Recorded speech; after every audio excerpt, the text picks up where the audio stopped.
We must understand this.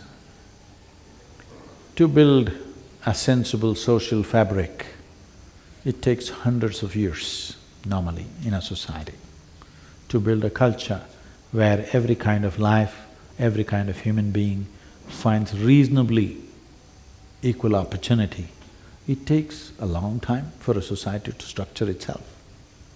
When aberrations happen in the form of war or whatever else which disturbs the entire fabric of the society, you don't expect everything will fall into place just like that. It doesn't. This is not just true of this society, this is true of every society in the world. Because we must understand this, every transaction we make in the world, if you profit, somebody else loses.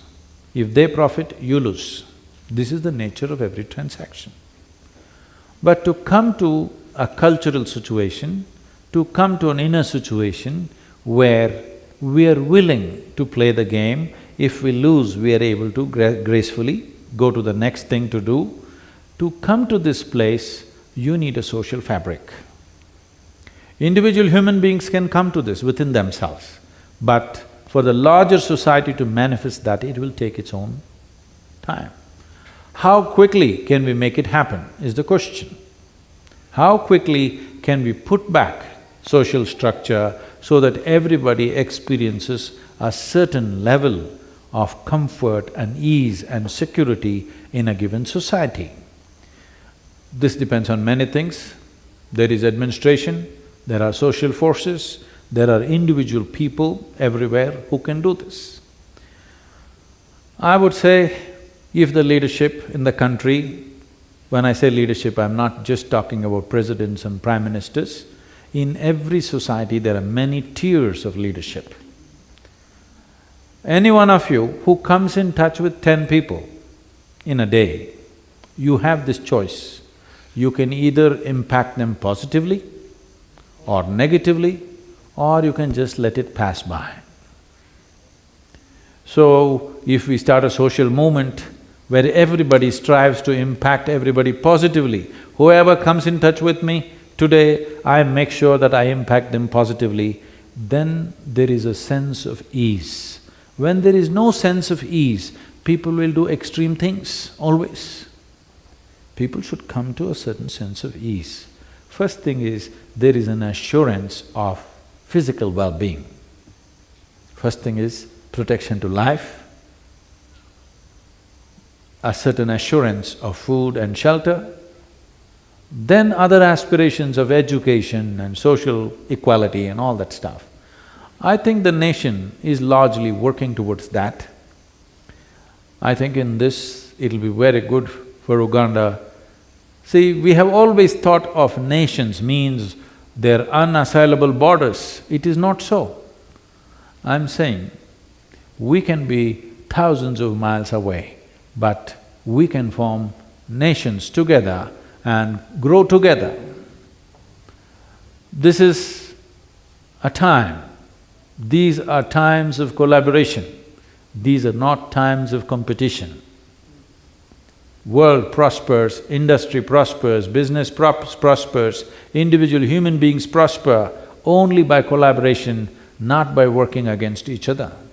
So I would say, it'll be wonderful if culturally, where there is certain significance, culturally where there is certain coherence, if nations collaborate, I believe East Africa is trying to collaborate with each other. Similarly, a larger collaboration you can do because thousands of years of collaboration has happened between India and Eastern Africa. I think this collaboration should grow where both the people will benefit.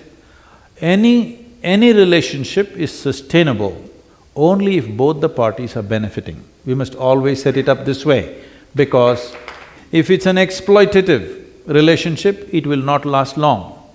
Whether it's marketplace or marriage, it must be beneficial to both, otherwise it won't work, isn't it? So, setting up such relationships is vital, because why I'm saying India and Eastern Africa is, This is one thing about India. We have been an occupied nation for over 1,000 years.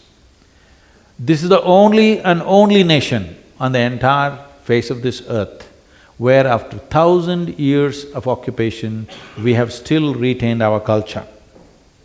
We've still retained our languages, we've still retained our literature.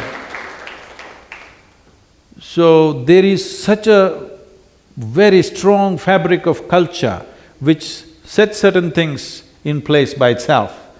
It's important that one collaborates together so that similar structures can be built here, so that people can have that sense of security and comfort for a long period of time. And if we do the right kind of collaborations, and the young people in Uganda, if they stand up to make these things happen, we are also… I am willing to invest a certain amount of time towards this. If we take this in a certain way, it is possible. Already I feel the leadership here has done a wonderful job from where it was to where it is today. But you must understand, leadership can do only that much. It's the people. It's the people who have to take it up. If this is our nation, we have to make this happen.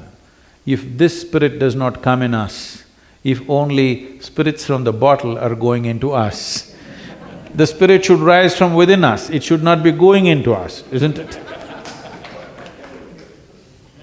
There is a spirit here, this must rise. Not this kind of spirit going in. That gets you up for some time and then gets you down. This, if it gets up, it's always on. So, it's my wish and my blessing that better times will come. Better times must come, but we should not wait for better times to come. We must make it happen. Let's make it happen. Thank you very much.